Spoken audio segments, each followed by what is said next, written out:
Dacă pe mine nu mă credeți, haideți să urmărim părerea unor americani mai inteligenți despre situația din America și războiul din Ucraina.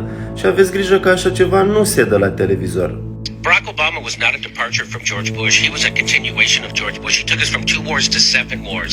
He kicked 5.1 million families out of their homes while he made sure the bankers didn't miss their bonuses. He deported twice as many Hispanics as Donald Trump. He built those cages that put those people in. He dropped 26,000 bombs.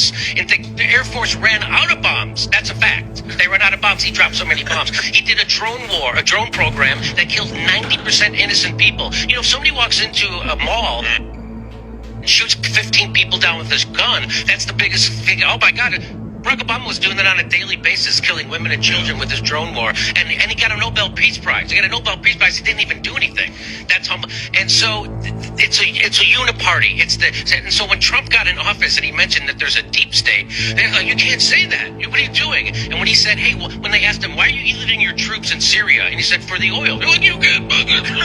He goes, no, it's for the oil. No, it's for liberty. It's for helping the people. Yeah. No, it's for the oil. It's our oil. And so he let the cat out of the bag, and they can't have that. That's what he blew the whistle on what's actually going on. Our wars are for oil. Our wars are economic wars, just like what's happening in Ukraine. This is an economic war. We're trying to put a herd and isolate Russia. We're afraid of Russia and their natural resources and their manpower coming together with Germany with their technology and their capital. And we've been saying that for decades. And so that's why we blew up the Nord Stream pipeline. And that's why this Ukraine war is happening.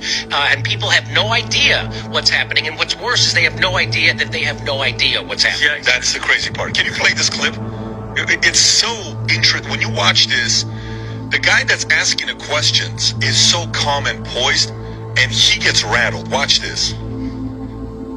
To look at this and say the reason that the Russian army is on NATO, the Russian army is at NATO's doorstep is because NATO has expanded rather than the Russians expanding. In other words, NATO has moved closer to Russia rather than Russia moving closer to NATO. Is that not an accurate way to look at this? I think that's the way President Putin probably looks at it. It's certainly not the way that we look at it. You don't think that NATO has expanded eastward toward Russia? NATO has expanded, okay. and the expansion has been a good thing for... So the reason that the Russian army is at NATO's doorstep is not the fault of the Russian army, it's not the Russian army that's done it. It's NATO has moved closer to... I'm pretty sure it wasn't NATO who was ordering, upwards of 15 battalion tactical groups to within 10 kilometers of the border with Ukraine. And I'm pretty sure it wasn't NATO who put little green men inside Ukraine to destabilize eastern cities. I'm pretty sure that Ukraine is not a member of NATO. So, unless that's changed.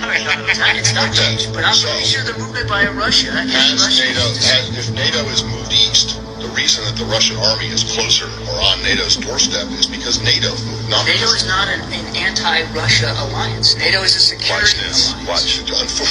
For 50 years, it was an anti-Soviet alliance. So do you not understand it? So if you not understand how, or can you not even see how the Russians perceive it as a threat? And the fact that it keeps getting closer to their border while their troops... the places where their troops are, you say their troops are, and may have been in Ukraine and Georgia, are not NATO.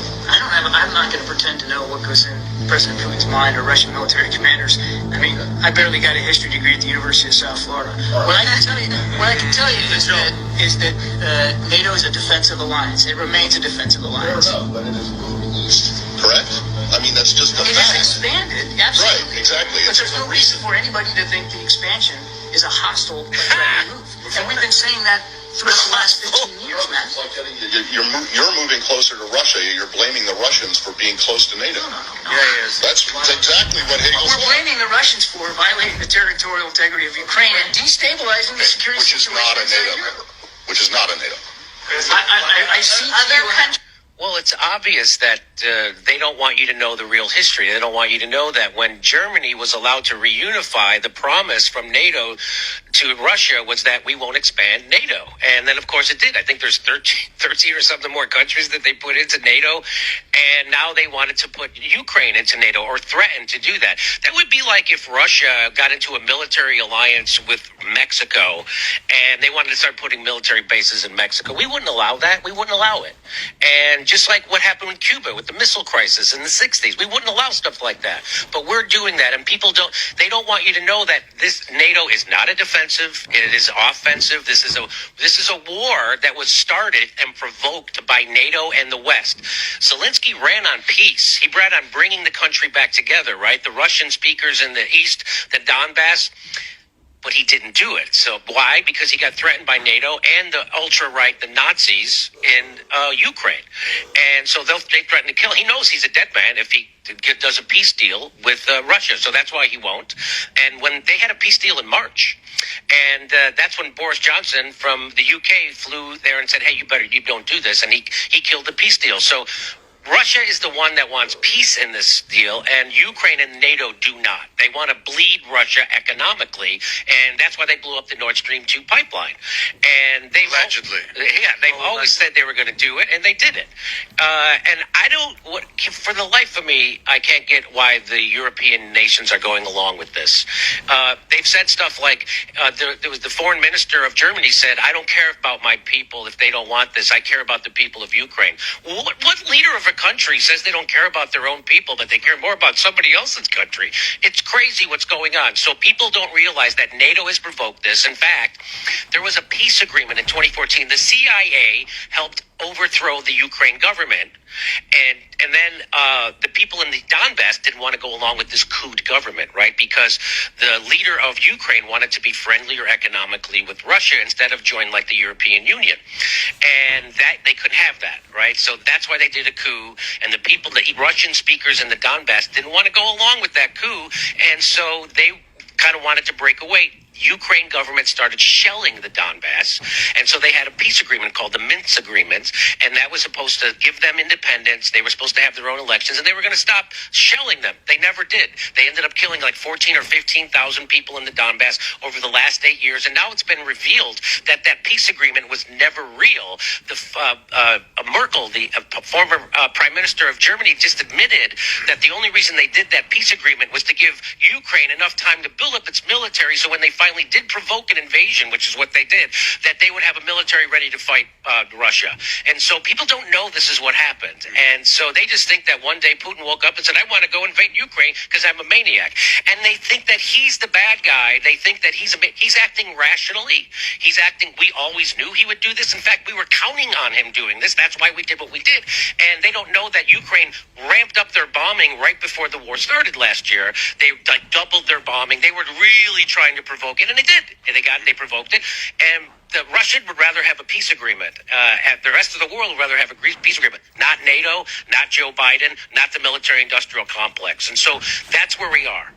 And people don't know that, and that's what that is. That guy's saying, hey, NATO's the ones expanding. The reason why, he said it, the reason why that NATO's army is on the doorstep of Russia is because we moved, not Russia. And it's just obvious that we're the bad guys. The United States are the world's terrorists. We have 1,000 military bases. We have 400 military bases surrounding China since the Korean War. We just added 3 new military bases in the Philippines. They just announced 2 weeks ago. This is how all empires end. We're overextending militarily while we have people living under every bridge. People don't have health care, a living wage. Half the country can't afford a $500 emergency. 80% of workers live paycheck to paycheck. 50% of wage earners earn $30,000 or less. People go bankrupt when they get sick in this country. We have homeless people everywhere, and that's because our government is 100% corrupted. It's the people think that it's corrupted like, oh, Joe Biden gave his kid a no-show job on a Ukraine energy board, or Donald Trump gave his kid a deal with the Saudi. No.